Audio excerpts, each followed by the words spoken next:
Good morning students. पिछले class तक हम लोग चतुर्थ पाठ जो कल्पतरु है उसको पढ़ चुके हैं। उसके अभ्यास के रूप में जो कॉम्प्रिहेंसिव क्वेश्चंस आते हैं परीक्षाओं में, कॉम्प्रिहेंशन आप अंग्रेजी में बहुत बढ़िया समझते हैं। कॉम्प्रिहेंशन क्या होता है? जिसमें एक पैसेज दिया रहता है और उस पैसेज पर आधारित आपसे प्रश्न पूछे जाते हैं। वन वर्ड का होता है, वन सेंटेंस का यानी पूर्ण वाक्य का, फुल सेंटेंस का होता है। फिर उस पर कुछ ग्रामेटिकल टर्म्स होते हैं, पूछे जाते हैं। मैंने जब आपको दूसरा चैप्टर पढ़ाया था तो उस समय भी एक पैराग्राफ पर आपको समझाने का प्रयास किया था। आज हम लोग कल्पतरु चैप्टर का जो पहला अनुच्छेद है, पहला अनुच्छेद अर्थात अस्ति हिमवान नाम सर्वरत्न भूमि नगेंद्र। आप किताब खोल लेंगे, किताब रख लेंगे सामने, और पहला जो पैराग्राफ होगा अस्ति हिमवान नाम सर्वरत्न भूमि नगेंद्र, ठीक है। ये वाला पैराग्राफ लास्ट में है। अस्मिन् अनुकूले स्थिते शक्रो अपि न अस्मान् बाधितुं शक्नुयात्। ये पैराग्राफ है पूरा, और इस पर आधारित कुछ प्रश्न हैं आपसे। थोड़ा सा मैं संकेत के लिए एक लाइन लिख देता हूं। अनुच्छेदान् पठित्वा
ये आपके लिए इंस्ट्रक्शन है। अनुच्छेद आपका शुरू होता है अस्ति हिमवान नाम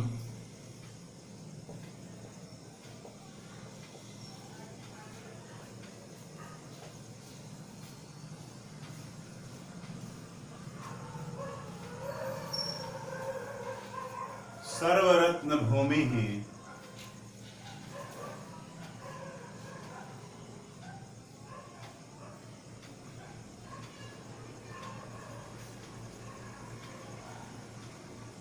भूमिर नगेंद्र।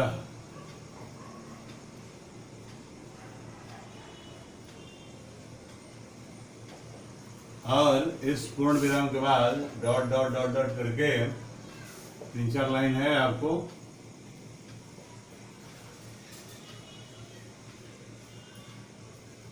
और लास्ट में है अस्मिन् अनुकूले स्थिते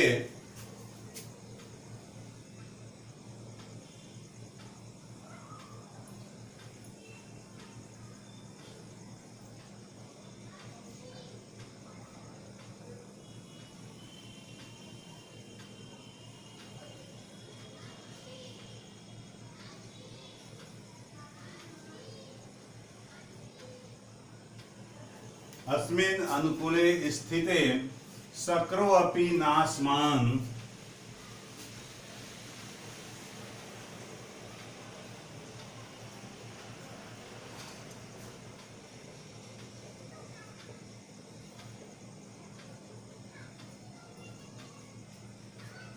नास्मान् बाधितुं शक्नुयात्।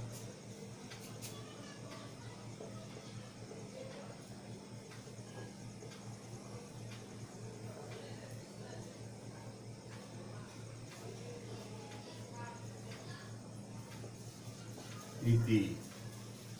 ये आपका पैराग्राफ हुआ, ये देख लेंगे किताब में। यही इसी पैराग्राफ पर आज हम लोग कॉम्प्रिहेंसिव क्वेश्चंस का आंसर देखेंगे, तैयार करेंगे। हम पढ़ते हैं, बताते हैं, समझाते हैं आपको, आप उसे ध्यान से सुनेंगे। एक पदेन उत्तरता, आपसे 3 तरह के पैसेज पर प्रश्न पूछे जाते हैं। एक गद्य का होता है, पैराग्राफ, पैसेज जिसको कह सकते हैं। एक पोयम यानी श्लोक का स्टैंजा होता है, 2 लाइन 4 लाइन का जो श्लोक है, कोई एक श्लोक दे देता है, उस पर इसी तरह के प्रश्न पूछे जाते हैं। और एक नाट्यांश होता है, नाटक का जो अंश होता है, जैसे नाटक का कोई चैप्टर है या वार्तालाप से रिलेटेड कोई चैप्टर है, तो उस पर आधारित एक अनुच्छेद आपको दिया जाता है और उससे आपसे क्वेश्चन पूछे जाते हैं। ये 5-5 नंबर के क्वेश्चंस होते हैं। उन 5 नंबर को आधा नंबर, 1 नंबर, आधा नंबर, 1 नंबर ऐसे बांट दिया जाता है। तो आप ध्यान से देखेंगे, सुनेंगे कैसे कैसे इसका प्रश्न पूछा जाता है। 1 वर्ड में जो क्वेश्चन पूछे जाते हैं वो क्या है। कह रहा है प्रश्न, श्रीमतः विद्याधर पतेः किम नाम आसीत्। कह रहा कि श्रीमतः विद्याधर पतेः, श्रीमान विद्याधर पति का क्या नाम था।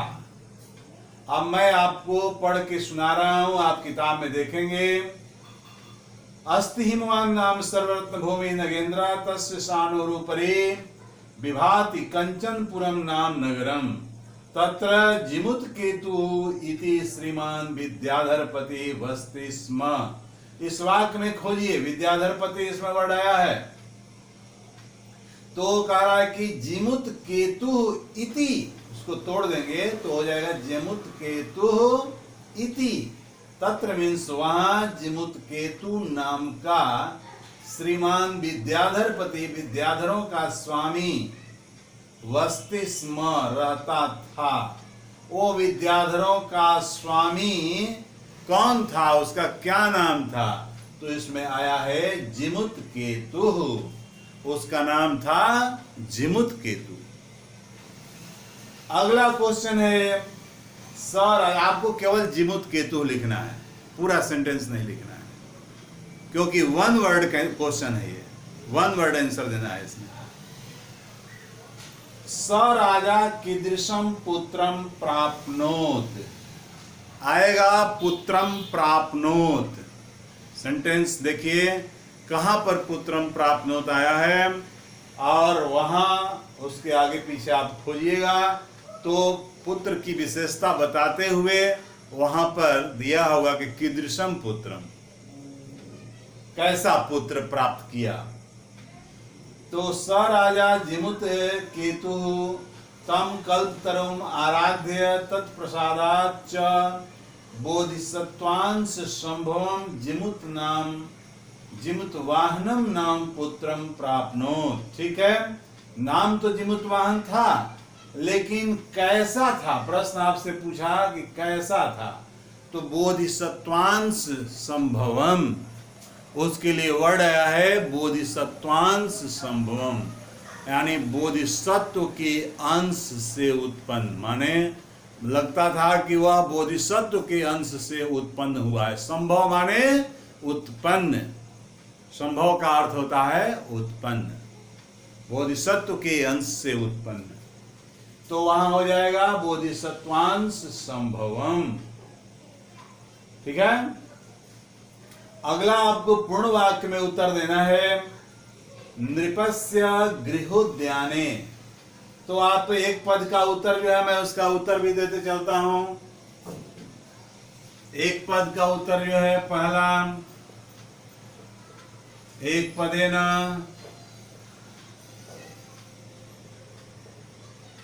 उत्तरता जो है, उसका पहला क्वेश्चन है, उसका उत्तर हो जाएगा जिमुत वाहनः।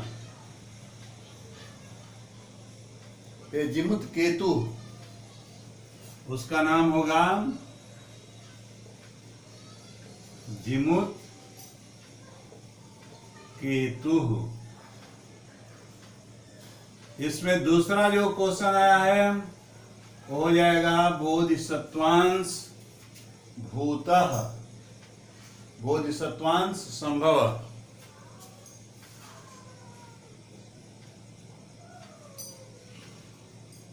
बोधिसत्वांश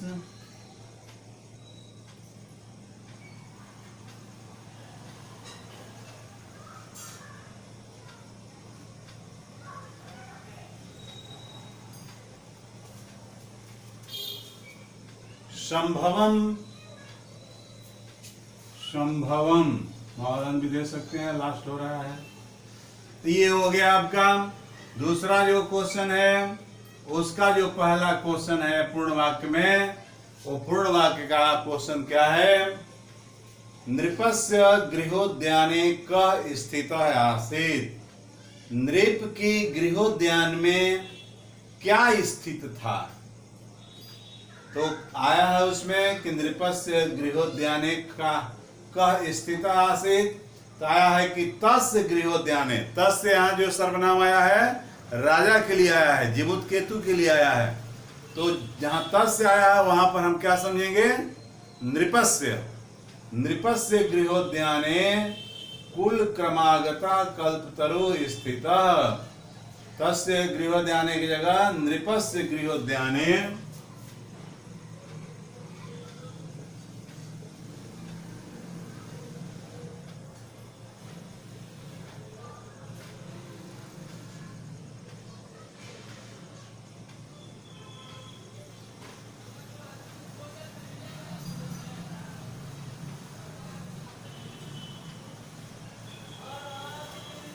कुल क्रमागतः कल्पतरुः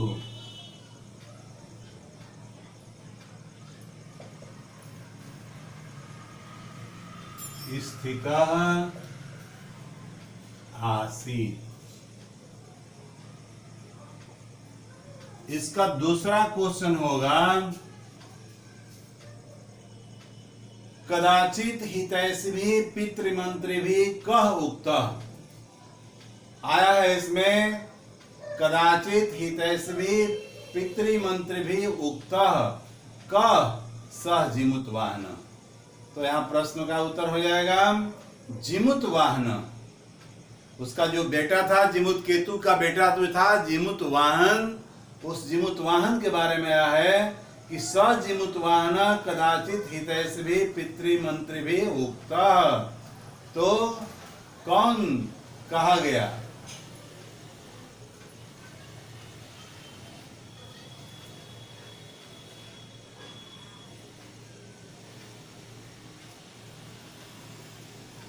तो इसका हो जाएगा जिमुत वाहन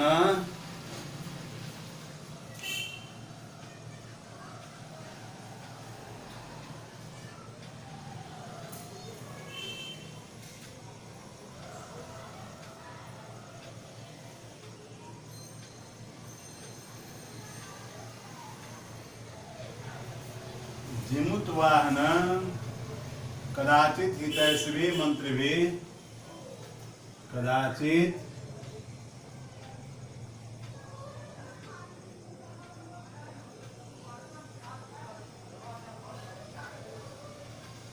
हितैषी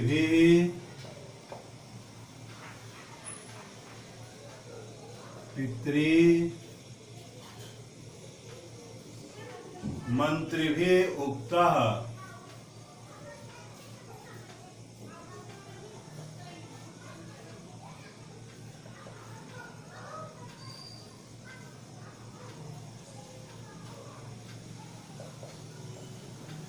ये हो गया आपका पूर्ण वाक्य में। अब आपके सामने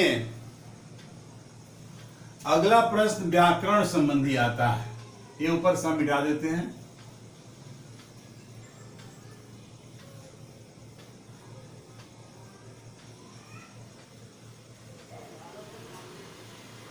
इसको भाषिक कार्य कहते हैं, अर्थात व्याकरण संबंधी ये प्रश्न हैं। इसमें व्याकरण संबंधी प्रश्न पूछे जाते हैं। जैसे तीसरा जो भाषिक कार्य है इसको भाषिक कार्य कहते हैं, माने व्याकरण संबंधी कार्य है ये, भाषिक कार्यम। इसका मतलब हुआ व्याकरणात्मकम,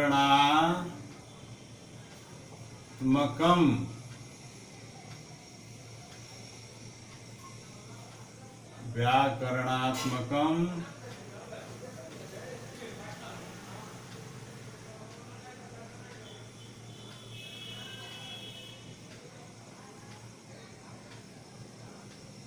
कार्यम। ये व्याकरणात्मक कार्य है, भाषिक कार्य का मतलब ये।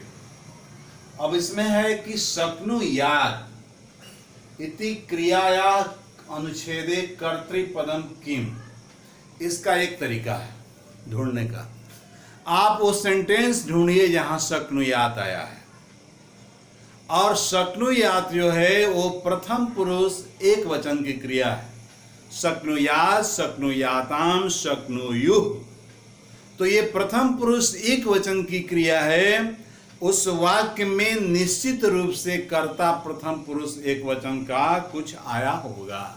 तो सबसे पहला काम है उस सेंटेंस को खोजना जिस सेंटेंस में शक्नुयात् आया है। तो हम खोजते हैं, उसमें सबसे नीचे आया है अस्मिन् अनुकूले स्थिते, इसके अनुकूल होने पर, इसके अनुकूल स्थिति होने पर, शक्रह्यपि न अस्मान् बाधितुम शक्नुयात्। बाधितुम जो है वो तुम प्रत्यय से बनी हुई क्रिया है। न जोड़ अस्मान, न माने नहीं, ये अव्यय पद है। अस्मान माने हम लोगों को, ये द्वितीया का बहुवचन है।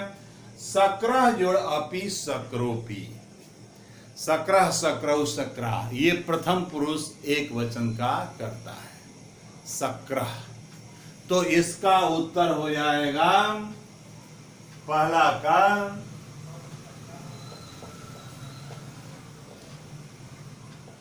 शक्रः। लड़के शक्रोपि देखेंगे, लिख सकते हैं, चलिए चलेगा। लेकिन लड़कों को सीखना चाहिए कि जो बात पूछे उतना ही जवाब हमें देना है। केवल आपसे कर्ता पूछ रहा है, उसमें लगा हुआ अव्यय नहीं पूछ रहा है, तो शक्रः लिख देने से हमारा काम चल जाएगा। लेकिन अगर नहीं जानकारी के कारण अगर वो शक्रोपि भी लिख देता है, जैसा कि बुक में आया है, चलेगा, अंक मिलेंगे उसको, लेकिन उसे लिखना चाहिए, ज्यादा अच्छा होगा शक्रः। दूसरा इसका प्रश्न है,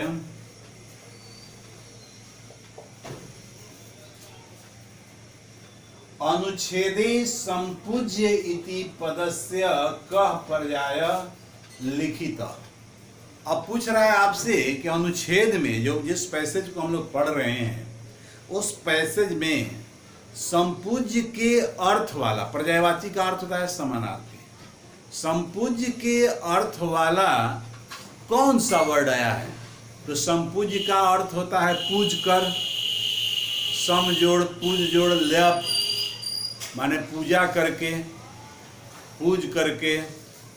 तो ऐसा कौन सा वर्ड इसमें आया है जिसका अर्थ हो सकता है संपूज्य। ये संपूज्य बाहर का पद है, इसमें नहीं है। इसके लिए हमें इसमें वर्ड खोजना है कि संपूज्य के अर्थ में इसमें कौन सा वर्ड आया हुआ है। तो मैं आपको पढ़ के सुनाता हूं, आप ध्यान देंगे। संपूज्य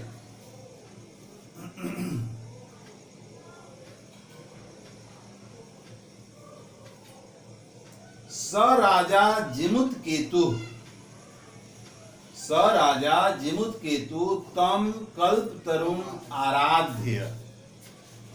पूजा और आराधना, आराधना का भी अर्थ होता है पूजा। आराध्य में भी लेप प्रत्यय लगा है,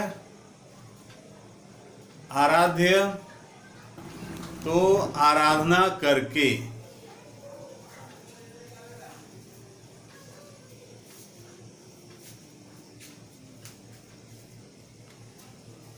आराध्य का अर्थ हुआ आराधना कर, और संपूज्य का अर्थ भी हो गया पूजा कर। तो दोनों एक ही तरह का वर्ड है, संपूज्य और आराध्य। तो दूसरे में वर्ड हो जाएगा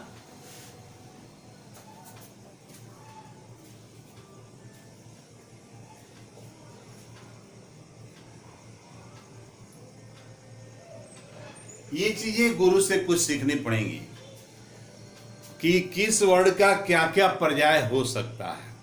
जब इस तरह के पद मिलेंगे आपको तो शिक्षक आपको बताएंगे कि इसमें इसका और भी पर्यायवाची वर्ड क्या क्या हो सकता है। आराध्य हो गया। अनुच्छेदे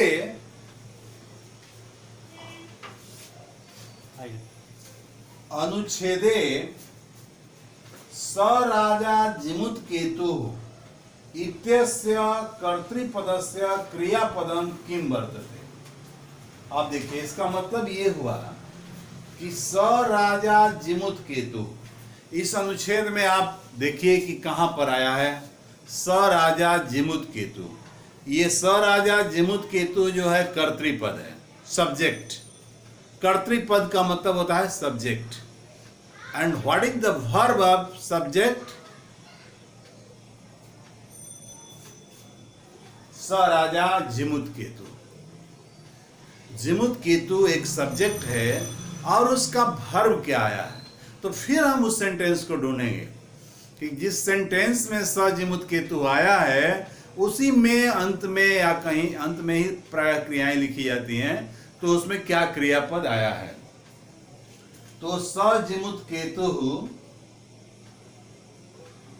स राजा जिमुत केतु तम कल्पतरुम आराध्य त्वत्प्रसादात् च बोधिसत्वांश संभवम जिमुत वाहनम नाम पुत्रम प्राप्नोत। यहां पर क्रिया क्या है? प्राप्नोत, माने प्राप्त किया। यहां पर वर्ब क्या आया है? प्राप्नोत।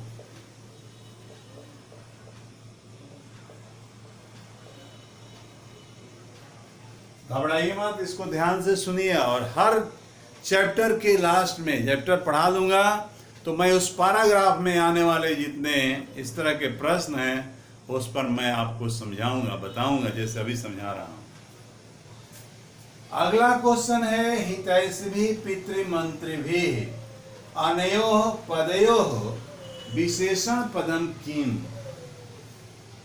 हितैषिभिः मंत्रिभिः, आपको हिंदी में पूछा जाए हितैषी मंत्री, इसमें कौन विशेषण है और कौन विशेष्य? तो कैसा कैसी का जवाब जिससे मिल जाए विशेषण है। कैसा मंत्री? हितैषी मंत्री। तो हितैषी भी पितृमंत्री भी, इनमें से विशेषण पद आपसे पूछ रहा है। तो उन्हीं दोनों पदों में एक हितैषी भी है और एक पितृमंत्री भी है। ये कह रहा है कि अनयोः पदयोः, माने इन्हीं दोनों पदों में कौन विशेषण पद है? तो हितैषी भी है। आपको चौथा नंबर हितैषी भी। तो इस तरह से आपको प्रश्न मिलेंगे, आपको इनका उत्तर देना होगा। आपको हर चैप्टर में, और भी जब पढ़ाई खत्म होगी तो आपको एक्सरसाइज के तौर पर, अभ्यास के तौर पर इसी तरह की चीजें पढ़ाई जाएंगी। चैप्टर तो पढ़ाया गया रहेगा, व्याकरण पढ़ाया गया है, जो चीज पढ़ा दिया गया है उसी पर आधारित आपसे प्रश्न पूछे जाएंगे और उस प्रश्न के माध्यम से आपका पहले का पढ़ा हुआ जो भी होगा उसका रिवीजन भी हो जाएगा, उसका अभ्यास भी हो जाएगा। तो आप इन सारी चीज़ों को ध्यान से पढ़ें, देखें। और मैं कुछ इससे रिलेटेड जो बातें होंगी, कुछ मेरे पास मटेरियल्स हैं, मैं उन मटेरियल्स को भेज दूंगा।